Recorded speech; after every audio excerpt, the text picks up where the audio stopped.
The Complete Works of William Shakespeare by William Shakespeare. Act V. Scene I. The camp of the British forces near Dover. Enter, with drum and colours, Edmund, Regan, officers, soldiers, and others. Edmund. Know of the Duke if his last purpose hold, or whether since he is advised by aught to change the course, he's full of alteration and self-reproving, bring his constant pleasure. To an officer who goes out. Regan. Our sister's man is certainly miscarried. Edmund. 'Tis to be doubted, madam. Regan. Now, sweet lord, you know the goodness I intend upon you, tell me but truly, but then speak the truth, do you not love my sister? Edmund. In honoured love. Regan. But have you never found my brother's way to the forfended place? Edmund. That thought abuses you. Regan. I am doubtful that you have been conjunct and bosomed with her, as far as we call hers. Edmund. No, by mine honour, madam. Regan. I never shall endure her, dear my lord, be not familiar with her. Edmund. Fear not, she and the Duke her husband. Enter with drum and colours Albany, Goneril and soldiers. Goneril. Aside. I had rather lose the battle than that sister should loosen him and me. Albany. Our very loving sister, well be met. Sir, this I heard, the king is come to his daughter, with others whom the rigour of our state forked to cry out. Where I could not be honest, I never yet was valiant.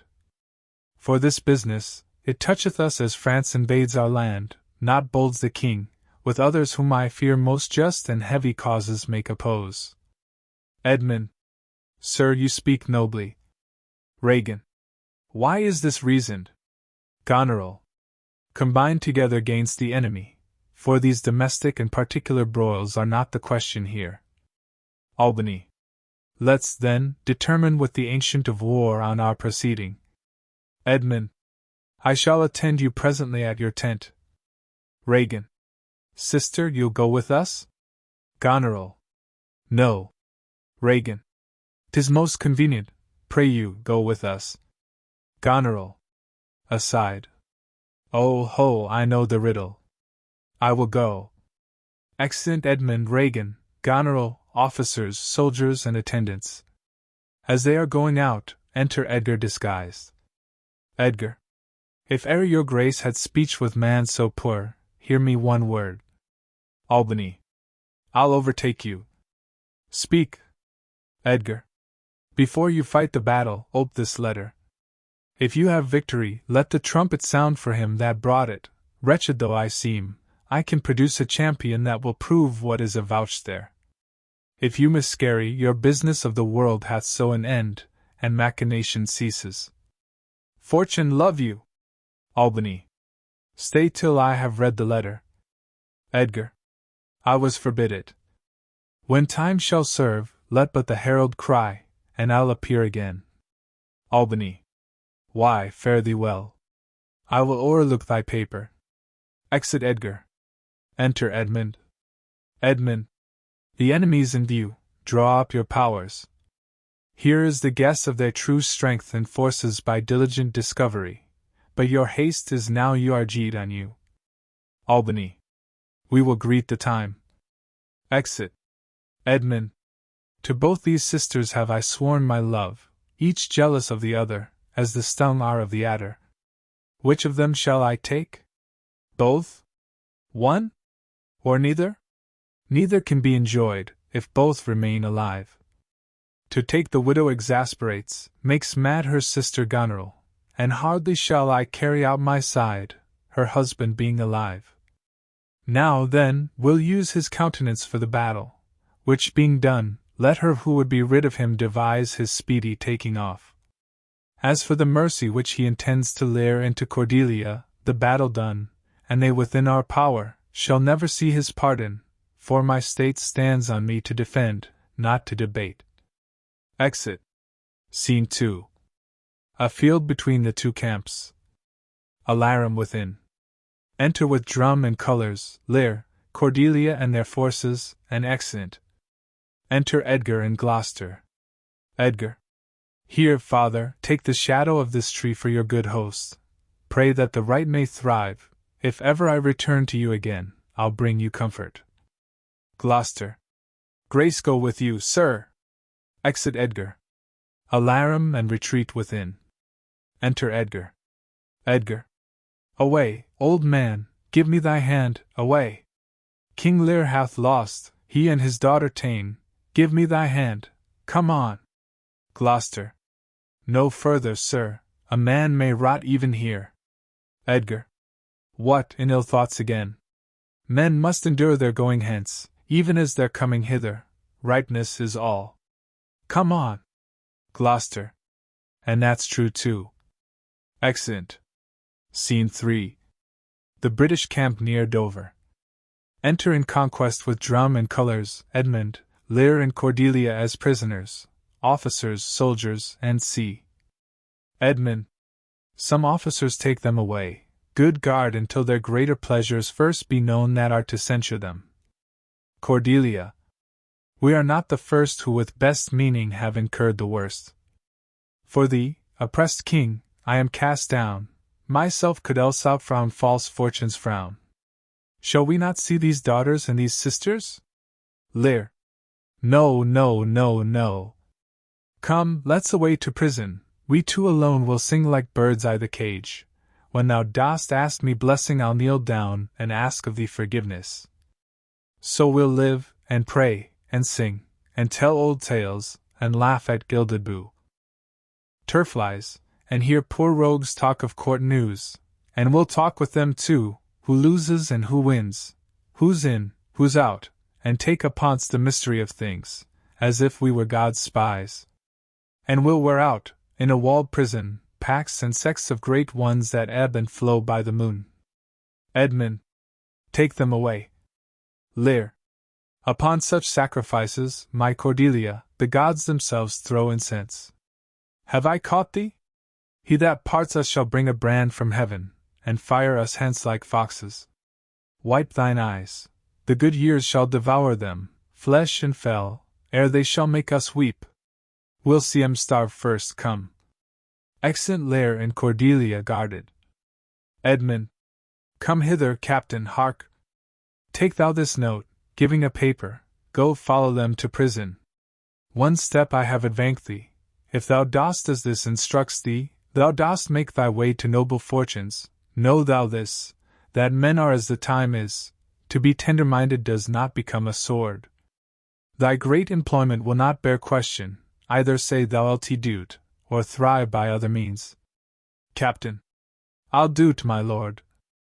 Edmund. About it, and right happy when thou hast done. Mark, I say, instantly, and carry it so as I have set it down. Captain. I cannot draw a cart, nor eat dried oats. If it be man's work, I'll do't.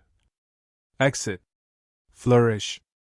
Enter Albany, Goneril, Regan, officers and attendants. Albany. Sir, you have showed today your valiant strain, and fortune led you well. You have the captives who are the opposites of this day's strife. I do require them of you, so to use them as we shall find their merits and our safety may equally determine. Edmund.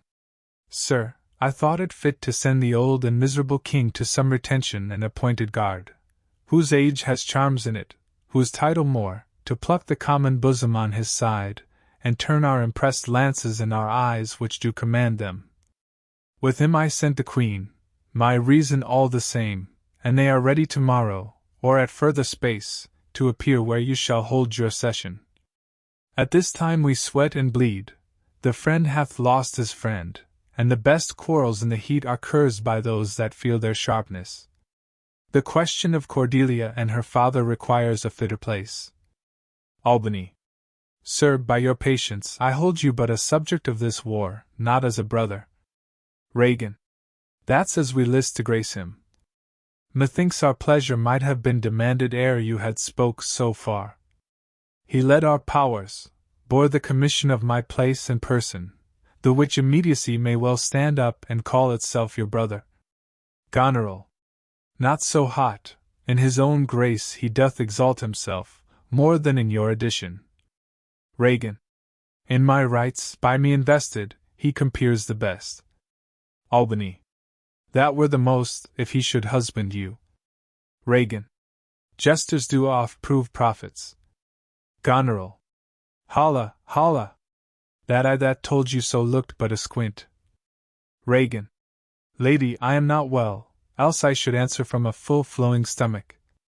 General, take thou my soldiers, prisoners, patrimony, dispose of them, of me, the walls are thine, witness the world that I create thee here my lord and master. Goneril. Mean you to enjoy him? Albany. The let alone lies not in your good will. Edmund. Nor in thine, lord. Albany. Half-blooded fellow, yes. Regan. To Edmund. Let the drum strike, and prove my title thine. Albany. Stay yet, hear reason, Edmund, I arrest thee on capital treason, and in thine arrest this gilded serpent. Pointing to Goneril. For your claim, fair sister, I bar it in the interest of my wife, 'tis she is subcontracted to this lord, and I her husband contradict your bans. If you will marry, make your loves to me, my lady is bespoke. Goneril. An interlude. Albany. Thou art armed, Gloucester. Let the trumpet sound, if none appear to prove upon thy person thy heinous, manifest, and many treasons, there is my pledge. Throwing down a glove.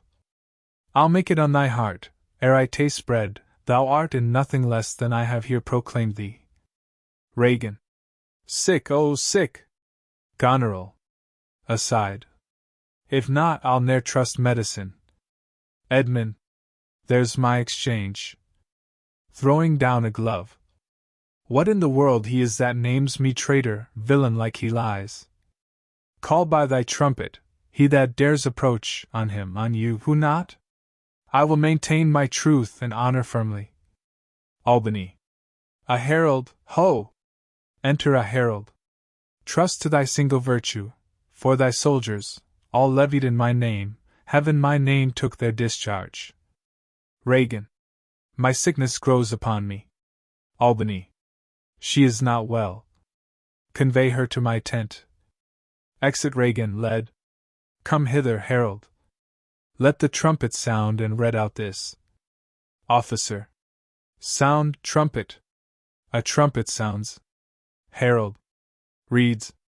If any man of quality or degree within the lists of the army will maintain upon Edmund, supposed Earl of Gloucester, that he is a manifold traitor, let him appear by the third sound of the trumpet. He is bold in his defense. Edmund.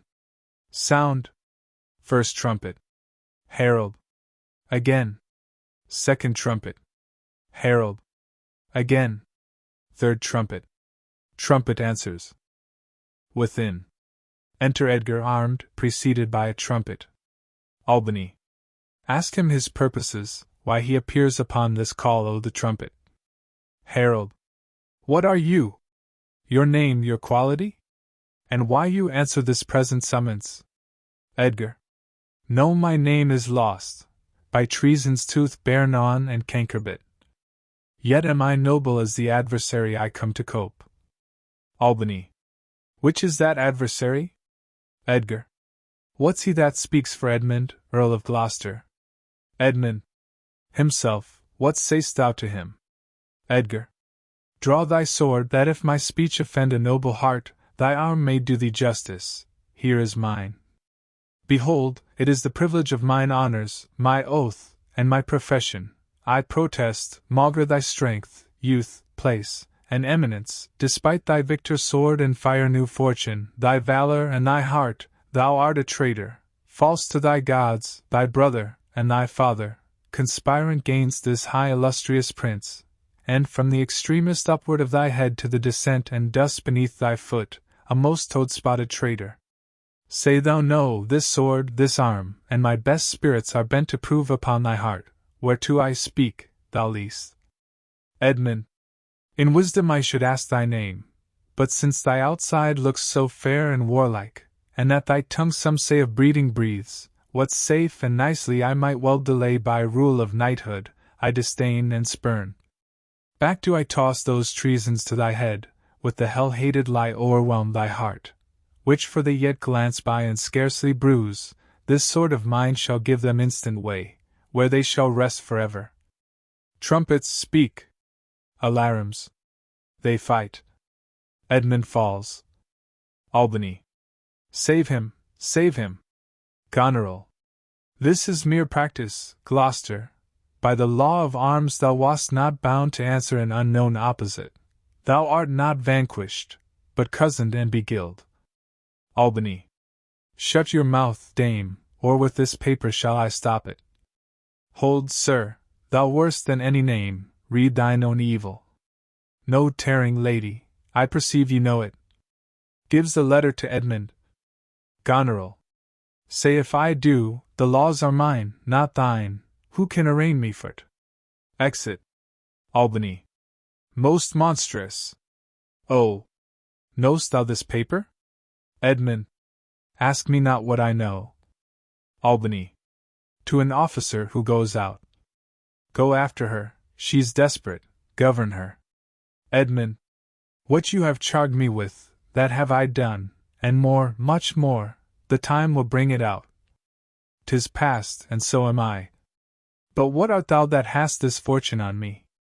If thou art noble, I do forgive thee. Edgar. Let's exchange charity. I am no less in blood than thou art, Edmund, if more, the more thou hast wronged me. My name is Edgar, and thy father's son. The gods are just, and of our pleasant vices make instruments to plague us. The dark and vicious place where thee he got cost him his eyes. Edmund. Thou hast spoken right, 'tis true, the wheel is come full circle, I am here. Albany. Methought thy very gait did prophesy a royal nobleness. I must embrace thee. Let sorrow split my heart if ever I did hate thee or thy father. Edgar. Worthy prince, I note. Albany. Where have you hid yourself? How have you known the miseries of your father? Edgar. By nursing them, my lord. List a brief tale, and when 'tis told, oh that my heart would burst! The bloody proclamation to escape that followed me so near, oh, our lives' sweetness!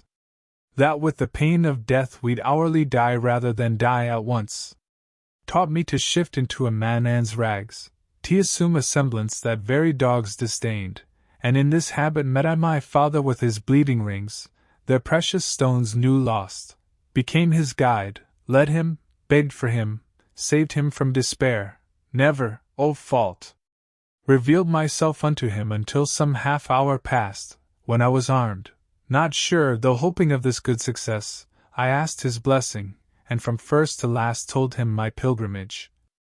But his flawed heart, alack, too weak the conflict to support, 'twixt two extremes of passion, joy and grief, burst smilingly. Edmund. This speech of yours hath moved me, and shall perchance do good, but speak you on, you look as you had something more to say. Albany. If there be more woeful, hold it in, for I am almost ready to dissolve, hearing of this. Edgar. This would have seemed a period to such as love not sorrow, but another, to amplify too much, would make much more, and top extremity. Whilst I was big in clamour, came there a man who, having seen me in my worst estate, shunned my abhorred society. But then finding who 'twas that so endured, with his strong arms he fastened on my neck, and bellowed out as he burst heaven, threw him on my father, told the most piteous tale of LEAR and him that ever ear received, which in recounting his grief grew puissant, and the strings of life began to crack. Twice then the trumpet sounded, and there I left him tranked. Albany. But who was this? Edgar. Kent, sir, the banished Kent, who in disguise followed his enemy king and did him service improper for a slave. Enter a gentleman hastily, with a bloody knife. Gentleman. Help, help! Oh, help! Edgar. What kind of help? Albany. Speak, man. Edgar. What means this bloody knife? Gentleman. 'Tis hot, it smokes. It came even from the heart of O. She's dead. Albany. Who dead? Speak, man. Gentlemen. Your lady, sir, your lady, and her sister by her is poisoned, she hath confesses it. Edmund. I was contracted to them both, all three now marry in an instant. Edgar. Here comes Kent. Enter Kent. Albany. Produce their bodies, be they alive or dead. This judgment of the heavens that makes us tremble touches us not with pity. Oh, is this he? The time will not allow the compliment which very manners urges. Kent. I am come to bid my king and master I good night. Is he not here? Albany. Great thing of us forgot. Speak, Edmund, where's the king? And where's Cordelia? The bodies of Goneril and Regan are brought in. Sayest thou this object, Kent? Kent. Alack, why thus? Edmund.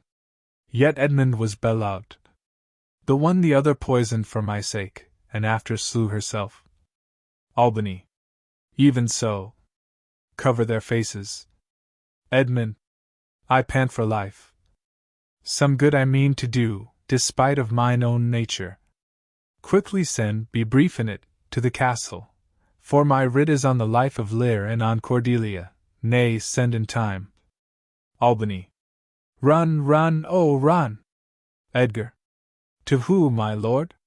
Who has the office? Send thy token of reprieve. Edmund. Well thought on, take my sword, give it the captain.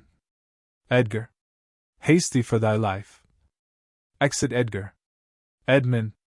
He hath commission from thy wife and me to hang Cordelia in the prison, and to lay the blame upon her own despair, that she fordid herself.